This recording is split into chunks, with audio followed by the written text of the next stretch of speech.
त्या ठिकाणी सर्वांच्यासमोर आज भाषण करण्याचा या ठिकाणी उभा राहण्याचं एकच कारण आहे की सध्या समोरचे उमेदवार राणा जगदीशसिंह कदमसिंह पाटील ज्या पद्धतीने या विधानसभेमध्ये टोटल रेटिंग सेट करत आहे की विकासाच्या बाता करत आहे त्या खरी परिस्थिती आज तेर गावामध्ये काय आहे ही मांडण्यासाठी मी आपल्या समोर उभा आहे।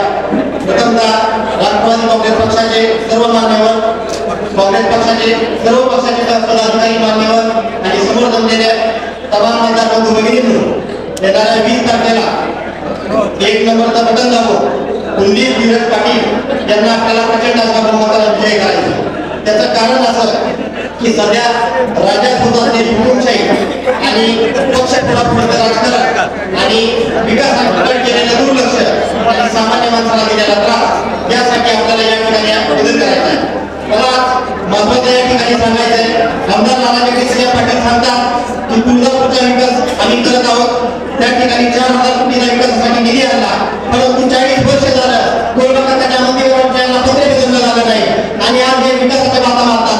800 वर्षाच्या गोलबाका आणि 40 वर्षाचं शिर्डीचं मंदिर आज तुम्ही बघितल्यानंतर तुमच्या लक्षात येईल या पाटील पितापुत्रांनी किती अन्याय या केरकरांवर केलेला आहे। इतकंच नाही, ना तिथली बाजारपेठ सुधारली, ना तिथले रस्ते सुधारले।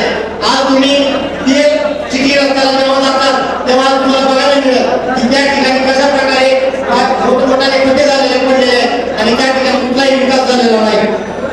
आज अजून एक महत्त्वाचा मुद्दा मला या ठिकाणी मांडायचा आहे। सध्या गोलबाकाच्या मंदिरासमोर तुम्ही त्या ठिकाणी विकासाच्या गोष्टीसाठी जागा अक्वायर करण्याच्या गोष्टी चालू आहे। त्याच बाजूला राणा पाटलांचं 500 एकरची शेती आहे आणि तिथं समोर एका शेतकऱ्याची 7 एकरची जमीन आहे। स्वतःच्या शेतात 1.5 एकर न देता दुसऱ्याच्या शेतात कब्जा करायचं काम ते पाटील परिवार करत आहे। त्यामुळं आज त्यांनी स्वतःची जमीन द्यावी आणि त्या ठिकाणी गोलबाकाच्या विकासाच्या बाता कराव्या। फक्त लोकांना बोलता मला बळी न पडता येणाऱ्या 20 तारखेला आपल्याला आपल्या हक्काचा उमेदवार या ठिकाणी निवडून द्यायचा आहे।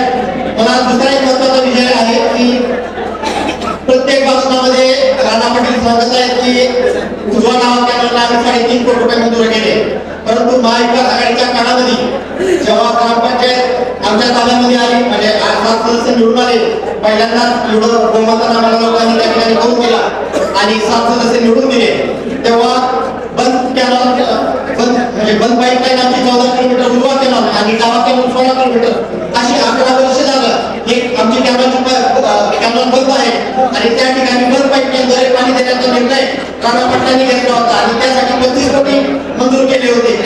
आज त्यांच्या जाहीरनाम्यामध्ये त्यांनी सांगितलं आहे की निमत केरळला बंद पाईपलाईनद्वारे पाणी देण्यासाठी 113 कोटी रुपये मंजूर केले आहेत।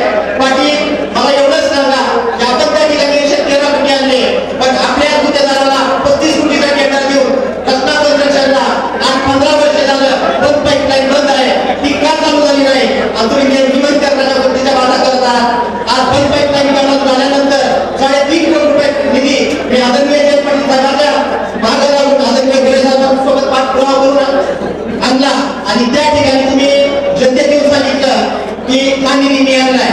माझं या स्टेटवर तुम्हाला पुन्हा आव्हान आहे की तुम्ही फक्त 5 कागद पाठपुरावा करून आणलेली दाखवा, मी या ठिकाणी मीरच्या राजकारणातून संन्यास घेईन एवढा आपल्याला मी सांगू इच्छितो। दुसरी गोष्ट महत्त्वाचा, जरांगे पाटलांनी ज्यावेळेस आरक्षण पुकारलं होतं की तुमच्या माझ्या सगळ्यांचा एक जिव्हाळ्याचा प्रश्न आहे, जेव्हा मराठा आरक्षण पुकारलं होतं आणि त्या ठिकाणी आम्हाला उपोषणाला बसले होते, त्या ठिकाणी एका बडजीचं ऐकून त्या राणा पाटलांनी मनोज जरांगे पाटलांसाठी काळ दिवस पाळला होता। त्यामुळे येणाऱ्या 20 तारखेला आपल्याला या मतदारसंघात